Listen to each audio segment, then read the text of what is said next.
Assalamualaikum warahmatullahi wabarakatuh. Bismillahirrahmanirrahim. Alhamdulillahirabbil alamin wa bihi nasta'inu ala umurid dunya waddin. Wassalatu wassalamu ala asyrafil anbiya'i wal mursalin sayyidina wa maulana Muhammadin wa ala alihi wa sahbihi ajmain, amma ba'du. Baiklah, kami dari kelompok 4, yaitu mata kuliah Fikih Mawaris 2, yaitu yang diampu oleh Bapak Ahmad Kawakib SHIMHI. Baiklah, kami sekarang akan menjelaskan tentang materi Al-Khorqoh dan Al-Aqdariyah. Yang akan menjelaskan untuk memateri pada saat ini yaitu saya sendiri, Misnadi, saya sendiri, dan juga rekan saya yaitu saudara Khaironi dan juga saudara Irfan. Baiklah, saya di sini akan menjelaskan tentang Al-Khorqoh, yaitu Al-Khorqoh. Masalah Al-Khorqoh ini kenapa kok dinamakan Al-Khorqoh? Karena bermakna koyak atau cabik. Al-Khorqoh di sini yaitu adalah dalam hal masalah ini terdapat bermacam-macam pendapat sahabat,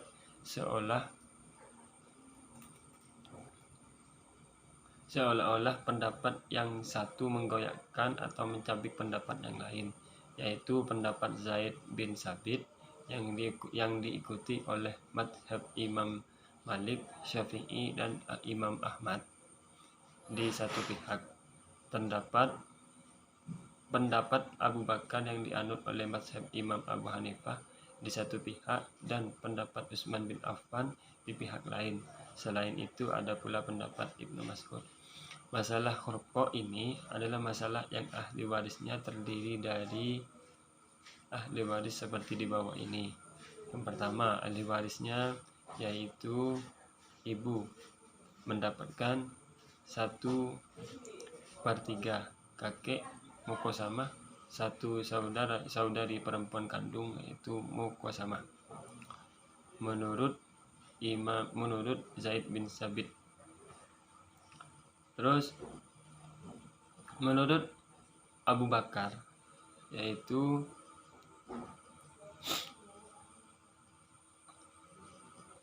di sini ibu asal masalah yaitu 3 banding 1/3, 2/3 tashih 9, yang ditashih asal masalah 9 banding 3/9, 4/9, 2/9. Ini menurut Abu Bakar. Terus menurut Utsman bin Affan yaitu asal masalah 3 banding 1/3, terus 2/3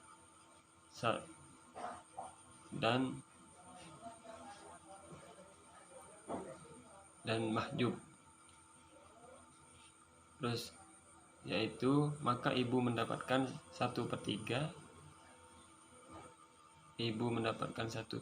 kakek mendapatkan 1/3, dan saudari perempuan kandung mendapatkan 1/3 juga menurut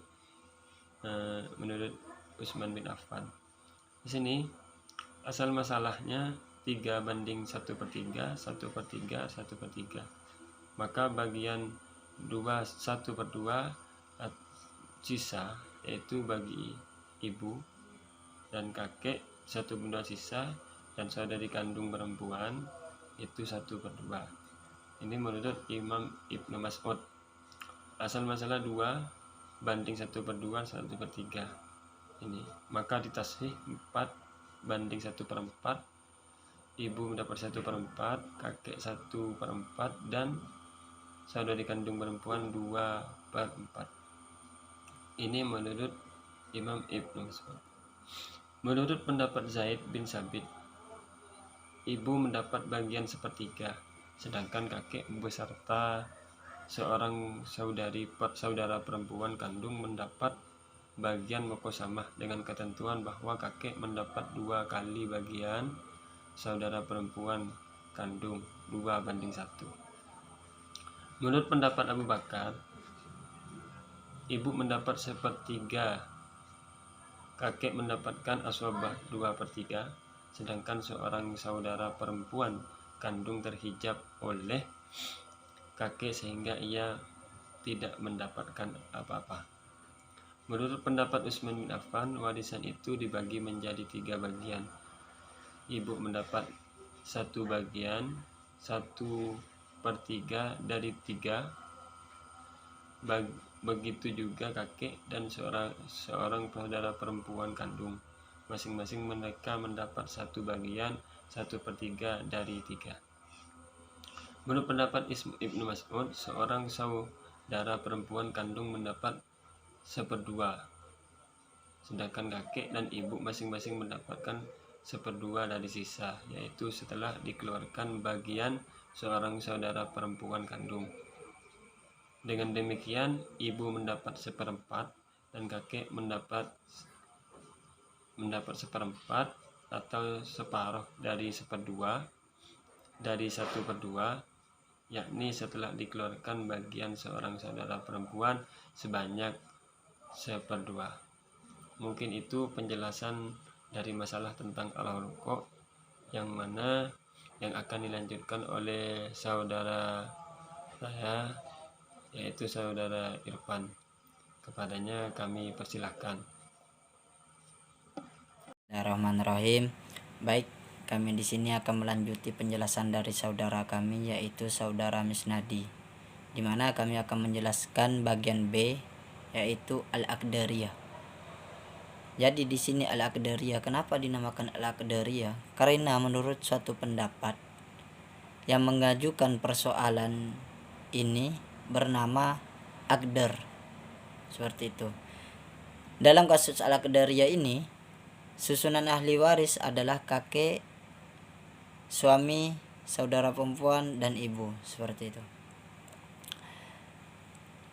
Dan hal ini juga dipertimbangkan hak yang diterima oleh kakek, jangan sampai ia mendapatkan sedikit, seperti itu. Jika kakek ditempatkan asobah karena iyas, kenapa ditempatkan sebagai asobah? Karena ia adalah kerabat laki-laki, maka ia tidak dapat apa karena harta habis terbagi dari kalangan zawil furud. Dan suami mendapatkan 1/2 karena pewaris tidak meninggalkan anak. Ibu menerima 1/3 karena tidak ada anak, dan demikian pula seorang saudara perempuan mendapatkan 1/2 karena pewaris adalah kalalah, seperti itu. Dan jumlahnya zawil furud di sini 1/2 ditambah 1/2 ditambah 1/3 sama dengan 3/6, dan ditambah 3/6 ditambah 2/6 sama dengan 8/6, seperti itu. Kalau kakek diberikan hak sebagai furud 1/6, maka hal ini juga berbenturan dengan prinsip sebagai ayah, seperti kakek harus menerima banyak lebih daripada ibu. Sedangkan dalam kedudukan sebagai seorang laki-laki, tentu tidak mungkin ia menerima lebih kecil dari saudara perempuan, seperti itu. Menurut cara Abu Bakar, penyelesaiannya adalah sebagai berikut. Suami mendapatkan 1/2 sebagai furud, ibu menerima 1/3 sebagai furud, dan kakek menerima sisanya, yaitu 1/6 sebagai asobah.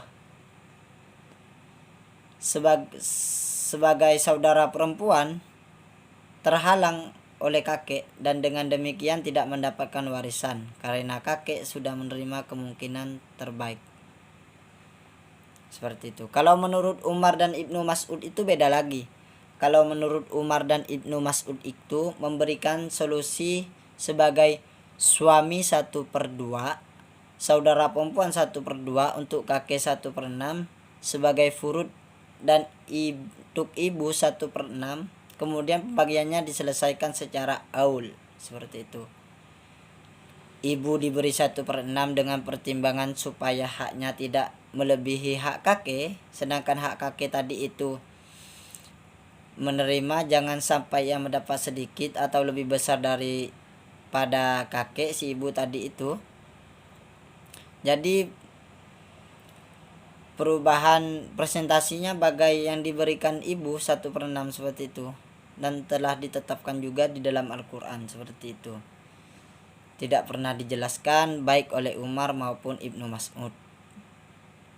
Hal ini berarti keduanya ini mementingkan perasaan daripada hukum seperti itu.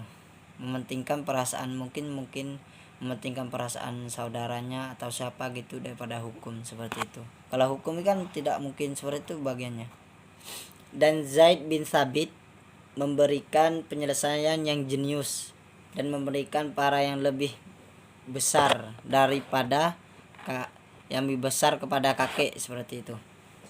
Meskipun berbentur beberapa prinsip lainnya, metode yang dilakukan adalah sebagai berikut. Setiap orang ditentukan furudnya, yaitu suami 1/2 sama dengan 3/6, dan ibu 1/3 sama dengan 2/6, saudara perempuan 1/2 sama dengan 3/6, dan kakek 1/6 sama dengan 1/6. Jadi jumlah keseluruhannya adalah 9/6. Setelah dilakukan aul yang tadi itu penyelesaiannya itu, jadi hak masing-masing itu suami menjadi 3/9 dan ibu menjadi 2/9 dan saudara perempuan menjadi 3/9 dan kakek menjadi 1/9.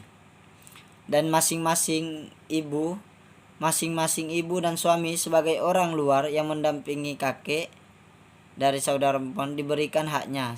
Sudah itu saudara perempuan dan kakek digabung menjadi 3/9 seperti itu, ditambah 1/9 sama dengan 4/9. Jumlah ini dibagikan kepada kakek dan saudara perempuan dengan perbandingan 21. Dengan demikian hak kakek menjadi 2/3 ditambah 4/9 sama dengan 8/27. Bagian saudara perempuan 1/3 ditambah 4/9 jadi 4/27. Dari penyelesaian menurut Zaid bin Thabit tersebut memang telah terpenuhi keinginan untuk menjadikan hak kakek atau 8/27 lebih besar dari saudara perempuan atau 4/27 dan ibu. Namun saudara perempuan ini yang semestinya mendapatkan 1/2 atau setelah dia semestinya mendapatkan 1/2 dan setelah diaulkan menjadi 3/9. Itu setelah diaulkan menjadi 3/9 atau 9/27 menjadi 4/27 seperti itu. Mungkin hanya ini yang dapat kami jelaskan, kurang lebihnya saya mohon maaf. Apabila ada kata-kata yang salah itu datangnya dari saya, dan apabila ada kata-kata yang benar itu datangnya dari Allah Subhanahu wa taala. Terima kasih. Wassalamualaikum warahmatullahi wabarakatuh. Baiklah, Bismillahirrahmanirrahim.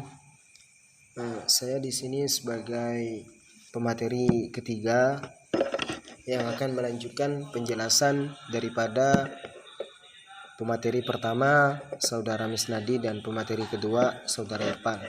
Yang dimana di sini materi ketiga yang akan dilanjutkan oleh saya pribadi yaitu contoh daripada Al-Kharqa dan Al-Qadariyah. Jadi yang pertama itu yaitu Al-Kharqa. Permasalahan yang pertama yaitu permasalahan terkait ibu, kakek dan saudari kandung atau sebapak. Zaid bin Thabit, Imam Malik, Imam Syafi'i dan Imam Ahmad berpendapat bahwasanya untuk ibu itu 1/3 dan sisanya dibagi antara kakek dan saudari. Maksudnya berarti antara kakek dan saudari. Terus dengan ketentuan laki-laki diberi 2 kali bagian perempuan. Sayyid Ali berpendapat untuk ibu itu mendapatkan 1/3. Terus untuk saudari itu mendapatkan 1/2 dan sisanya itu untuk kakek. Itu menurut Sayyid Ali. Sedangkan Ibnu Abbas dan madhab Hanafi juga berpendapat bahwa saudari itu tidak mendapatkan apapun atau termahjub. Itu dinamakan horko karena sengitnya perbedaan terkait masalah ini. Kira-kira seperti itu terkait horko. Dan terkait pembahasannya mungkin tidak bisa saya sebutkan terlalu mendetail lewat video ini karena di sana juga ada tabel yang bisa kawan-kawan pahami sendiri ya. Yang pertama itu ahli waris, ibu, kakek, saudari perempuan kandung. Itu juga ada bagiannya masing-masing di sana di tabel, mungkin kawan-kawan bisa pahami sendiri terkait itu ya. Terus yang kedua itu al-qadariyah dan khara'. Dalam permasalahan suami, ibu, kakek dan saudari perempuan kandung atau sebapak, jumhur ulama berpendapat selain Abu Hanifah itu berpendapat berdasarkan pada madhab Zaid bin Thabit yang mengatakan saudari perempuan tidak mendapat bagian setengah ketika bersama kakek, tetapi berbagi sisa antara keduanya kecuali pada masalah al-qadariyah ini. Di sana juga ada contohnya yang dimana ditabelkan oleh kami dari kelompok 5 dengan materi tentang al-kharqa dan al-qadariyah. Al-qadariyah. Contohnya ya di sini yaitu ahli waris, suami, ibu, kakek, saudari kandung. Yang dimana di dalam tabel tersebut juga sudah kami paparkan bagian-bagiannya seperti apa. Kira-kira seperti itu penjelasan dari saya sebagai pemateri ketiga dari kelompok 5 ini. Kurang dan lebihnya saya mohon maaf. Billahi taufiq wal hidayah. Assalamualaikum warahmatullahi wabarakatuh.